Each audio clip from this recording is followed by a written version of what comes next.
but his very back was wounded for our transgressions.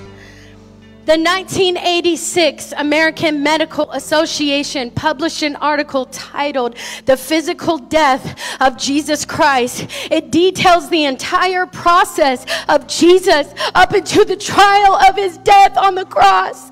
In Luke 22, before Jesus is arrested, it is written that he was in such great distress that he was sweating tears of blood. God, we have lost our first love. We have forgotten. Just cry out to him right now. Jesus, at the time of the crucifixion, was considered the worst death for the worst of criminals. But this is not all Jesus faced. He endured whipping so severe that it tore the flesh from his body. He was beaten so horrific that his face was torn and his beard was ripped. A crown of thorns 2 to 3 inches long cut deeply into his scalp. The leather whip used to flog him had tiny iron balls and sharp bones. The balls caused internal injuries, while the sharp bones ripped open his flesh. His skeletal muscles and veins and bowels were exposed, causing major blood loss. Most men do not survive this kind of torture. After Jesus was severely flogged, he was forced to carry his own cross. And we don't even want to show up to church and worship Jesus. We don't even want to show up and serve him.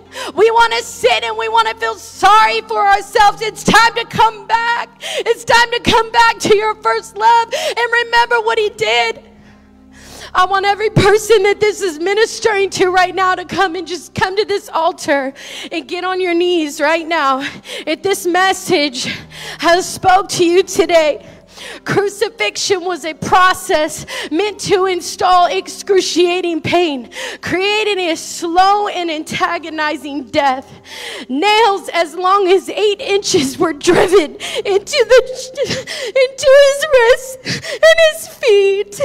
The Roman soldiers knew the tendon in the wrist would tear and break, forcing Jesus to use his back muscles to support himself to breathe. Imagine the struggle and the pain, the courage Jesus endured this reality for hours.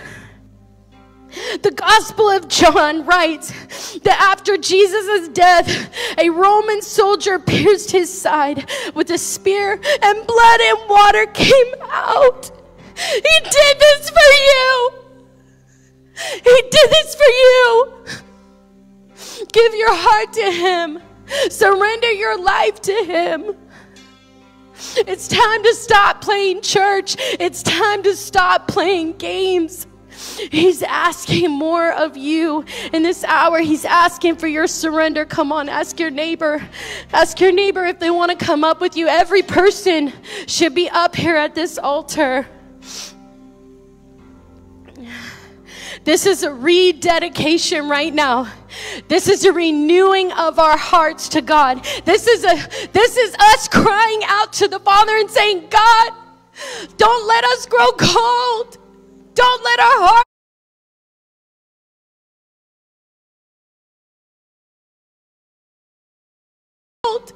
Don't let our hearts grow cold, Father.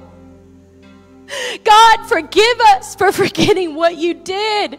Come on, just cry out to him right now. God, forgive us. Forgive us for forgetting, God. May we never forget. May we never forget. To the world, Christianity is as foolish as it can get. They believe it's for the weak. But when you are confronted